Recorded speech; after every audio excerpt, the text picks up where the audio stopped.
Hi friends, welcome to Umi and Bommi kitchens. இன்றைக்கி எறா தொக்கு எப்படி செய்கிறதுன்னு பார்க்க போகிறோம். வாங்க எப்படி செய்கிறதுன்னு பார்க்கலாம். எறா வாங்கிட்டு வந்து நல்லா சூப்பராக க்ளீன் பண்ணியாச்சு. இதை நான் தண்ணியில் போட்டு வச்சுருக்கேன் ரெடியாக. இப்போ நம்ம சமைக்கிறதுக்கு போயிடலாம் வாங்க. எறா தொக்கு செய்கிறதுக்கு வெங்காயம், தக்காளி, கருவேப்பிலை, கொத்தமல்லி எடுத்து வச்சுட்டேன். ஒரு கடாயில் கொஞ்சம் போல் எண்ணெய் சேர்த்துக்கலாம். எண்ணெய் காஞ்சி வந்ததும் கடுகு கொஞ்சம் சேர்த்துக்கிடுவோம்.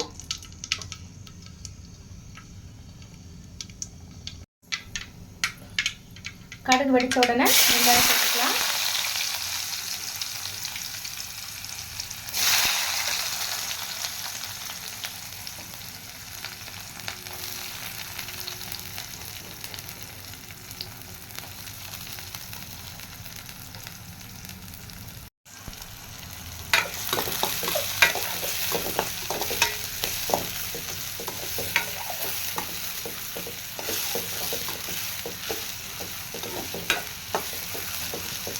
வெங்காயம் கொஞ்சம் பொன்னிறமாக வர வரைக்கும் வெயிட் பண்ணுவோம்.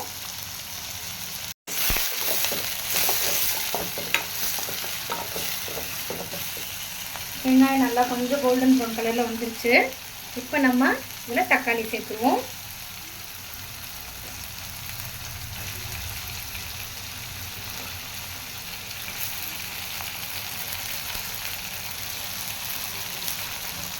வெங்காயம் தக்காளி ரெண்டும் நல்லா வெந்து வரதுக்கு கொஞ்சம் போல் உப்பு சேர்த்துக்கலாம்.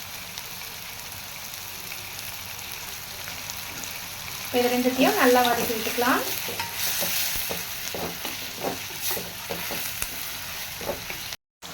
இப்போ வெங்காயம் தக்காளிக்கு பிறகு இதில் இஞ்சி பூண்டு பேஸ்ட் சேர்த்துக்கலாம்.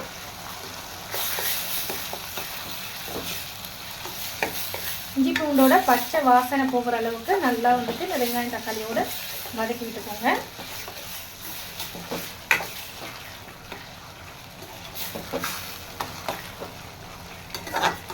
வெங்காயம் தக்காளி இஞ்சி பூண்டு இது எல்லாமே நல்லா வதங்கி வரட்டும்.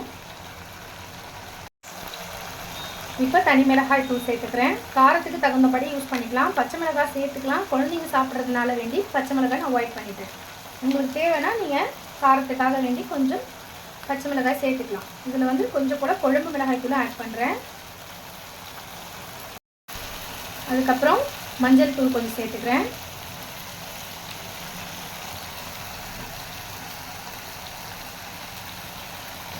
கருவேப்பிலையும் கொத்தமல்லியும் சேர்த்து கொஞ்சம் நல்லா வதக்கி விட்டுக்கணும்.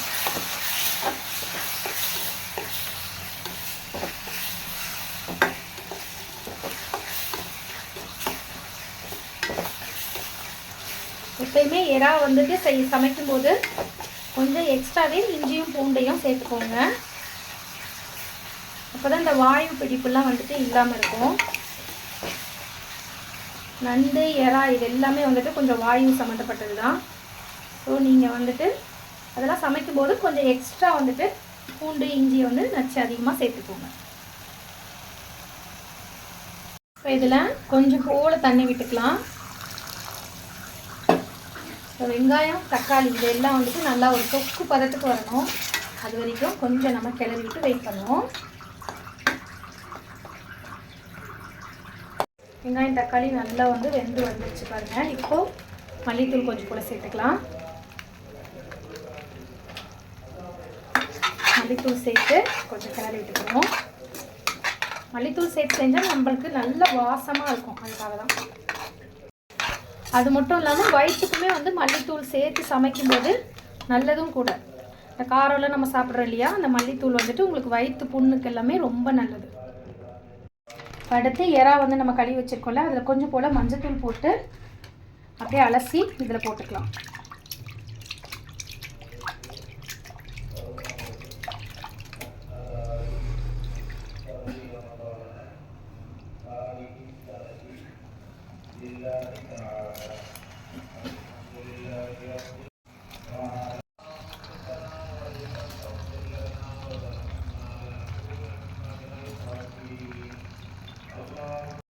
இப்போ கொஞ்சம் தண்ணி சேர்த்து நல்லா வேக வச்சுக்கலாம்.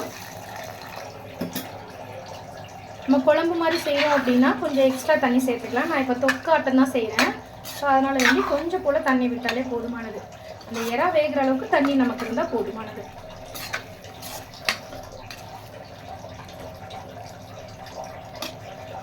இது கொஞ்சம் நேரம் வேகட்டும். நல்லா ட்ரை ஆகிடுச்சு பார்த்தீங்களா.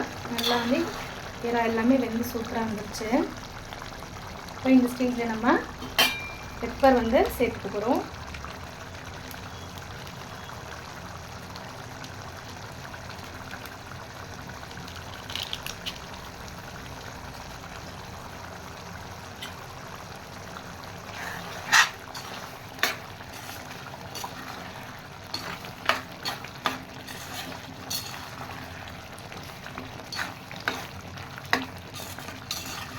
அவ்வளோதான், சூப்பரான எறா தொக்கு ரெடி ஆகிடுச்சு. நம்ம சேனலை இவ்வளோ நேரம் பொறுமையாக வாட்ச் பண்ணிட்டு இருக்கக்கூடிய அத்தனை அன்பு உள்ளவங்களுக்கும் மிக்க நன்றி சொல்லிக்கிறேன். இது வரைக்கும் யாராவது சப்ஸ்கிரைப் பண்ணாமல் நம்ம சேனலை வாட்ச் பண்ணுறீங்க அப்படின்னா சப்ஸ்கிரைப் பண்ணிவிட்டு வாட்ச் பண்ணுங்கள். பக்கத்தில் உள்ள பெல் ஐக்கானையும் மறக்காமல் கிளிக் பண்ணிக்கோங்க. நான் போடக்கூடிய வீடியோஸ்கள் உங்களுக்கு உடனுக்குடனே நோட்டிஃபிகேஷனில் காட்டும். ஸோ ஓகே, அடுத்த ஒரு வீடியோவில் இதே போல் நான் உங்களை சந்திக்கிறேன். டாடா, பாய்.